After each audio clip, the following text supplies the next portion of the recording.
యోగాంధ్రపై ప్రధాని మోదీ ప్రశంసలు. పీపీపీ విధానంలో ఏపీలో రహదారుల విస్తరణ. వర్షాకాలం సన్నద్ధతపై అధికారులతో సీఎం రేవంత్ సమీక్ష.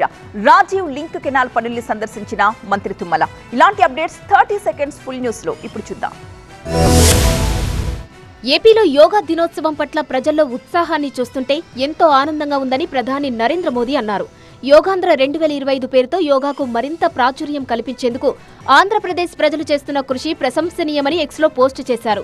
జూన్ 21న ఏపీలో యోగా దినోత్సవం జరుపుకునేందుకు ఎంతో ఆసక్తితో ఎదురుచూస్తున్నట్లు వెల్లడించారు.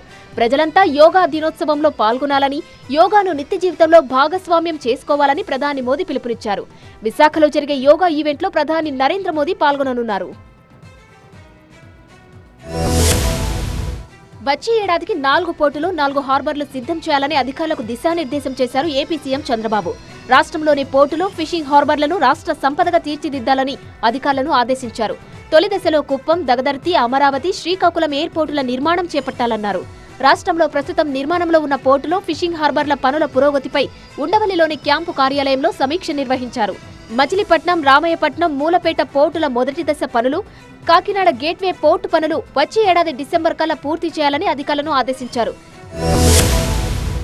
వర్షాకాలంలో ప్రజలు ఇబ్బందులు పడకుండా అవసరమైన ముందస్తు చర్యలు చేపట్టాలని అధికారులను ముఖ్యమంత్రి రేవంత్ రెడ్డి ఆదేశించారు. వర్షాకాలం సన్నద్ధతపై అధికారులతో సీఎం సమీక్ష జరిపారు. మాన్సూన్ అత్యవసర బృందాలు 24 గంటలు అందుబాటులో ఉండేలా చూడాలన్నారు. హైదరాబాద్లో నీళ్లు నిలిచే 141 ప్రాంతాల్లో నిర్మిస్తున్న వాటర్ హార్వెస్టింగ్ వెల్స్ పనుల పురోగతిపై ఆరా తీశారు.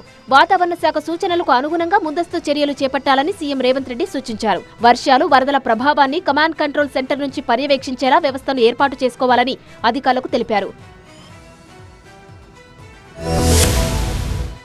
ఖమ్మం జిల్లా ఏనుకూరు వద్ద రాజీవ్ లింక్ కెనాల్ పనులను సందర్శించారు మంత్రి తుమ్మల నాగేశ్వరరావు. జూన్ 10 నాటికి మెయిన్ కెనాల్ పనులు, లింక్ కెనాల్ పనులు పూర్తి చేయాలని క్షేత్రస్థాయిలో పర్యటించి అధికారులకు ఆదేశాలు జారీ చేశారు. జూన్ 10 తర్వాత ఎన్ఎస్పీ ఆయకట్టుకు గోదావరి జలాలను విడుదల చేసేందుకు సిద్ధంగా ఉండాలని అధికారులకు సూచించారు. నాగార్జున సాగర్ నీళ్లకు ప్రత్యామ్నాయంగా గోదావరి నీళ్లను రైతులకు అందించాలన్నారు. సీతారామ ప్రాజెక్టులో గేమ్ చేంజర్ గా మారిన రాజీవ్ లింక్ కెనాల్ పై ప్రభుత్వం దృష్టి పెట్టింది. ఈ కెనాల్ ద్వారా కృష్ణా గోదావరి నదుల అనుసంధానం జరుగుతుందని భావిస్తోంది. ఏపీ విద్యుత్ శాఖ మంత్రి గొట్టిపాటి రవికుమార్తో ఆస్ట్రేలియా కాన్సులేట్ ప్రతినిధులు భేటీ అయ్యారు. క్యాంప్ ఆఫీసులో మంత్రిని కాన్సులేట్ జనరల్ సిలై జెకీ, డిప్యూటీ జనరల్ డేవిడ్ కలిశారు.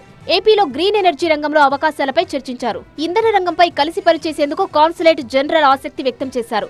పునరుత్పాదక విద్యుత్ రంగంలో నైపుణ్యాభివృద్ధి అవకాశాలను మంత్రికి వివరించారు. మహిళలు, గిరిజన ప్రాంత యువతకు నైపుణ్యాభివృద్ధి శిక్షణ ఇచ్చేందుకు కాన్సులేట్ ప్రతినిధులు హామీ ఇచ్చారు. గిరిజన విశ్వవిద్యాలయాలకు ఆర్థిక సహకారం అందిస్తామన్నారు ఆస్ట్రేలియా ప్రతినిధులు. నకిలీ డిగ్రీ సర్టిఫికేట్లు తయారు చేసి విదేశాలకు పంపుతున్న 2 నిందితులను శంషాబాద్ ఎయిర్పోర్ట్ పోలీసులు అదుపులోకి తీసుకున్నారు. వారి వద్ద నుండి నకిలీ డిగ్రీ సర్టిఫికేట్లు, నకిలీ యూనివర్సిటీ స్టాంపులు, సెల్ ఫోన్లు, 10 లక్షల నగదు స్వాధీనం చేసుకున్నారు. కేసు వివరాలను శంషాబాద్ ఏసీపీ శ్రీకాంత్ గౌడ్ వెల్లడించారు. హైదరాబాద్ హస్తినాపురం ప్రాంతానికి చెందిన కాతూజు అశోక్ నకిలీ ధనలక్ష్మి ఓవర్సీస్ అబ్రాడ్ స్టడీ మరియు వీసా కన్సల్టెన్సీ నడుపుతున్నాడు. అశోక్ 2020 సంవత్సరం నుండి ఇప్పటి వరకు దాదాపు 15 మంది విద్యార్థులను పంపించినట్లు దర్యాప్తులో తేలింది. మార్కాపురం రేంజర్ను ప్రభుత్వ ఉద్యోగం నుంచి శాశ్వతంగా తొలగిస్తూ ఉత్తర్వులు జారీ అయ్యాయి. లైంగిక వేధింపుల కేసులో న్యాయస్థానం శిక్ష విధించిన నేపథ్యంలో అటవీశాఖ ఉన్నతాధికారులు నిర్ణయం తీసుకున్నారు. అటవీశాఖ మార్కాపురం రేంజర్గా విధులు నిర్వహిస్తున్న వరప్రసాద్ గతంలో సూళ్లూరుపేటలో పనిచేశారు. ఆ సమయంలో మహిళా ఉద్యోగినిపై లైంగిక వేధింపులకు పాల్పడ్డారు అన్న అభియోగాలపై ఇటీవల న్యాయస్థానం శిక్ష విధించింది. ఈ క్రమంలో వరప్రసాద్పై అటవీశాఖ చర్యలకు దిగింది. అటవీశాఖ ప్రత్యేక ప్రధాన కార్యదర్శి ఉత్తర్వులు జారీ చేశారు.